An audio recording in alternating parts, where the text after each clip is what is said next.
साथियों नमस्कार, कैसे हैं आप सब लोग? मज़ामा केम छो कैसा है? साथियों आज एक इम्पॉर्टेंट टॉपिक पर मैं चर्चा करूंगा concerning food safety and standard act which is commonly called फसी।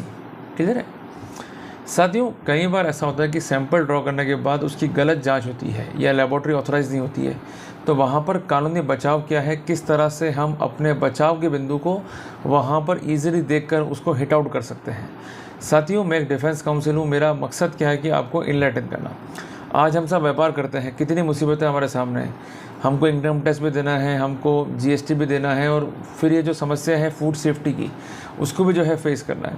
तो एटलीस्ट कंसेप्चुअली क्लियर होंगे तो नोटिस तो आएंगे, पर उनका सामना करना कैसे है, उन्हें उत्तर देना कैसे है और किस तरह से लीगल बिंदु के लाइट में अपने बात को रखना है, ये मैं आपको जो है समझाता हूँ अपने लॉ लेक्चर सीरीज़ के माध्यम से। हर एक टॉपिक जो है काफ़ी इंपॉर्टेंट है और यूनिक है। कम से कम अगर बेस नॉलेज जो है आपकी अच्छी होगी तो जब भी आप डिस्कस करने जाओगे अपने एडवोकेट से भी, तो उसको ये रहेगा भाई ये बहुत नॉलेजेबल है, इसको नॉलेज है और ये इजीली जो है वर्कआउट कर सकता है हमारे साथ में। तो उनके लिए भी आपने केस को जो है ईजी बना दिया, और जो आपका प्लीडिंग का पैटर्न था, जो ड्राफ्टिंग का पैटर्न था, उसको आपने और इम्प्रूव करा दिया। तो साथियों टॉपिक काफ़ी इंपॉर्टेंट है, जो कुछ बात बता रहा हूँ उसको अंत तक नोट कीजिएगा। और अगर आप ऐसे ही समस्या से जूझ रहे हैं तो अपने केस फाइल को यहाँ बताए गए गाइडलाइंस के साथ साथ जो है मिलान कीजिए, या अगर आप किसी समस्या में फंस गए हैं और किसी के माध्यम से आपको ये वीडियो फॉरवर्ड हो गया है, तो कम से कम अपने केस की स्टडी इस साइटेशंस के लाइट में जो है कीजिए।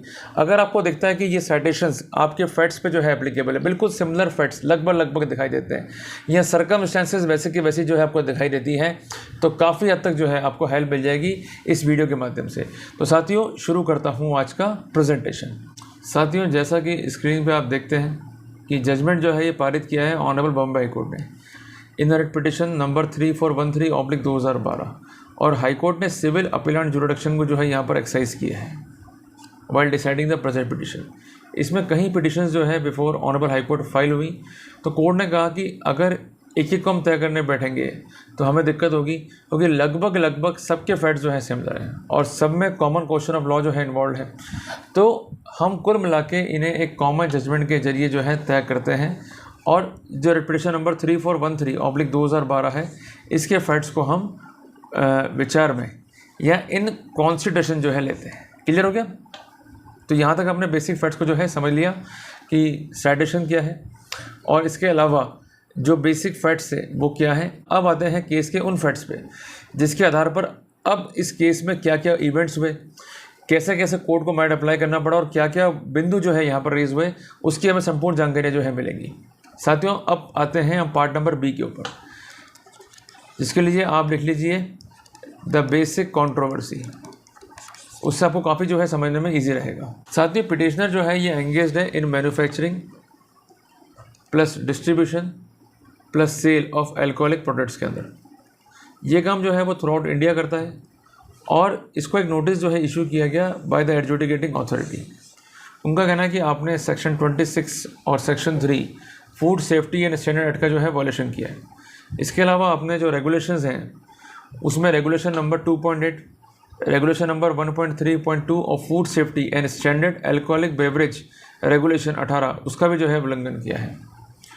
यहाँ पर जो पिटिशनर है वो घबराए नहीं, उसने इस नोटिस को असाइल किया, और उसका कहना यह है कि जो सैंपल ड्रॉ किया गया है bye the food safety officer, इनको टेस्ट नहीं किया गया है बाय द कंसर्न लेबोरेटरी, जो कि नोटिफाइड होनी चाहिए थी as per the protocol of section 47 of the food safety and standard act. ये सबसे इंपॉर्टेंट पॉइंट। उनका कहना है कि ऑर्डर जो है 6/4/2020 का जो कि इशूड किया था बाय फसी is against the mandate of section 3 sub clause P and section 43 of the act of 2006। उनका यह कहना है कि जो लेबोरेटरी है जिसमें सैंपल चेक हुआ वो अदरवाइज भी एक्रीडेटेड नहीं है on the date of analysis. ये सबसे इंपॉर्टेंट है, अगर आप सेक्शन 43 को पढ़ेंगे तो आपको ये वर्ड जो है देखने को मिलेगा।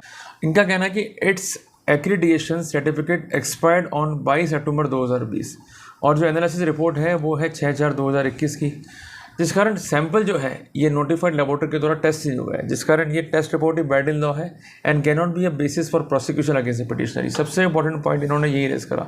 अब यहाँ पर आपको मैं प्रैक्टिकल अप्रोच जो है समझाने जा रहा हूँ।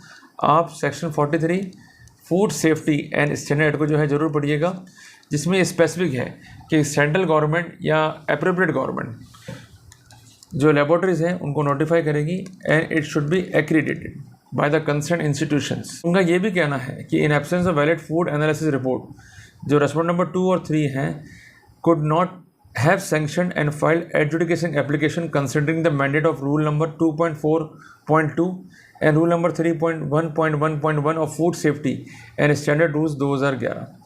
अगर नॉन कंप्लाइंस है regarding the statutory duties, it vitiated the entire proceeding of sampling, and apart from that the food safety officer did not send any notice which is required as per rule number 2.4.1.1 subclause 4 and regulation है 2.4.5 to the petitioner. उनका कहना कि अगर notice send ही नहीं हुआ तो जो हमें सैंपल फर्दर चेक कराना था किसी कंसर्न एक्रीडेटेड लेबोरेटरी के अंदर ये विशिएट हुआ है, वॉयलेट हुआ है, तो कुल मिला के स्टैट्यूटरी ड्यूटी का वॉयलेशन अपने आप में ही जो बेसिक राइट से अक्यूज के उसको अफेक्ट करता है, उसे ग्रेट प्रेजुडाइज जो है कॉज हुआ है, जिस कारण प्रोसीडिंग को जो है रद्द किया जाए। कंसर्न सरकारी वकील का ये कहना है कि 26/11/2020 को सैंपल जो है ये भेजा गया लेबोरेटरी के पास में रिगार्डिंग द एग्जामिनेशन, और एनालिसिस के लिए जिस लेबोरेटरी को भेजा गया था वो थी food and drug administration laboratory Bandra east Mumbai, जिसका ओपिनियन था कि जो ये फूड है it does not confirm to the standard as per regulation 2018 vide report dated 5/4/2021। After the receipt of report जो डेजिग्नेट ऑफिसर था उसने यह कॉपी सेंड करी रिपोर्ट की पिटिशनर को और उसको इंटीमेट किया कि अगर वो सेटिस्फाइड नहीं है तो उसके विरुद्ध वो एक आपत्ति याचिका या अपील जो है दाखिल कर सकते हैं as per section 46 sub clause 4 of food safety and standard act, जिसको हम रीड करेंगे with rule number 2.4.6.1 of food safety and standard rules 2011 for sending sample to referring food laboratory for the reanalysis. ना तो petitioner, ना ही vendor, ना ही distributor ने ये right जो है अवेल किया for sending the sample to the referral food laboratory for reanalysis. तो जो फूड सेफ्टी ऑफिसर है जिस कारण उसने सबमिट किया propose draft to the assistant commissioner food zone number 8 food and drug administration Thane for obtaining necessary sanction as required by section 42 of the act, और sanction जो है ग्रांट हो गई 9/11/2021 को फॉर फाइलिंग एडजुडिकेशन, और फूड सेफ्टी ऑफिसर ने फिर file किया मुकदमा for adjudication against the petitioner for the contravention of the provision of food safety and standard act 2006 read with regulation 2.8 and 1.3.1 of regulations of 2018, जो कि deal करती है with the beverage alcoholic beverage, जिसको मैं और specific कर दूं, जो कि पनिशेबल है सेक्शन 51 और section 66 of the act of 2006। उनका ये भी कहना कि सैंपल जो है ड्रॉ किया गया as per procedure rules regulations. उनका ये भी कहना है कि LS sample should confirm to the standard of whisky as prescribed under the regulation of 2018। उनका ये भी कहना कि लेबोरेटरी जिसने सैंपल को चेक किया है, उनका ये भी कहना कि 26 से 2020 को नेशनल एक्रेडिटेशन बोर्ड ने टेस्टिंग और कोलैबोरेशन लेबोरेटरी के संबंध में सर्कुलर जो है जारी किया और उनकी वैलिडिटी को जो है 1 साल के लिए एक्सटेंड कर दिया, और ये सब बात जो थी वो थी in conformation with the conformity assessment bodies which is called CAB where renewal of accreditation is to be take place. उनका कहना कि वैलिडिटी जो थी एक्रेडिटेशन की it has been extended up to 22/10/2021, और सैंपल जो था वो रिसीव हुआ था बाय द लेबोरेटरी ऑन 26/11/2020, जिस कारण सैंपल का जो एनालिसिस हुआ और जो रिपोर्ट है it is by accredited laboratory, जिस कारण पिटिशनर जो है उन्होंने अपने राइट्स को एक्सरसाइज नहीं करा टू री एनालाइज सैंपल, वो उनका फॉल्ट है, और कोई भी एरर जो है हमने कमिट नहीं करी है, जिस कारण इसका कोई फ़ायदा जो है अक्यूज को नहीं मिल सकता। कोर्ट ने यहाँ पर राइवल कॉन्टेंशन को कंसिडर करा।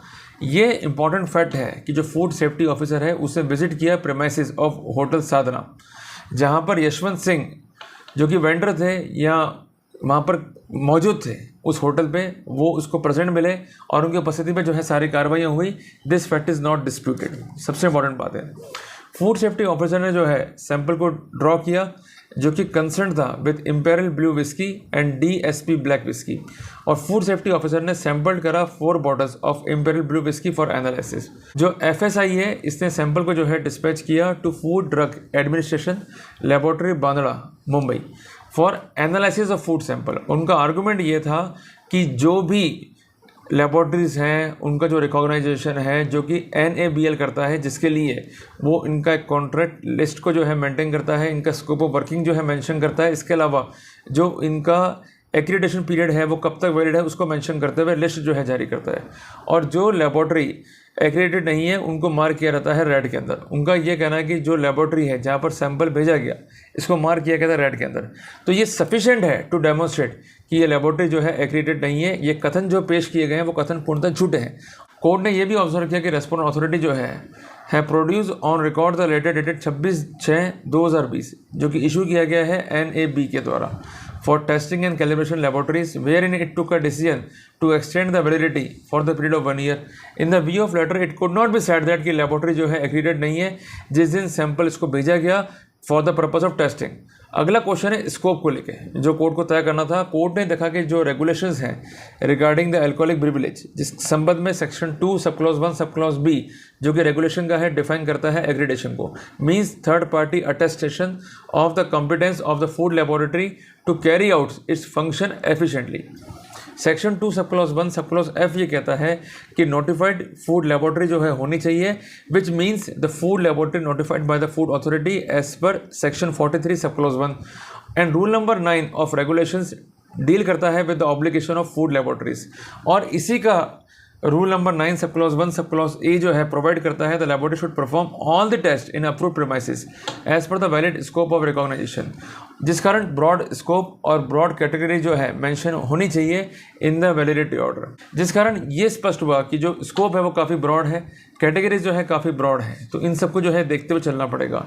जो स्कोप था of accreditation of Food and Drug Administration's Laboratory Bandra, Mumbai. It is for the food and agriculture products such as refined ground oil, refined sunflower oil, refined soybean, refined palm oil, mustard oil, coconut oil, etc. या इसके अलावा dairy products होते हैं घी, water, package drinking water, इसमें जो है उसको cover कर लिया।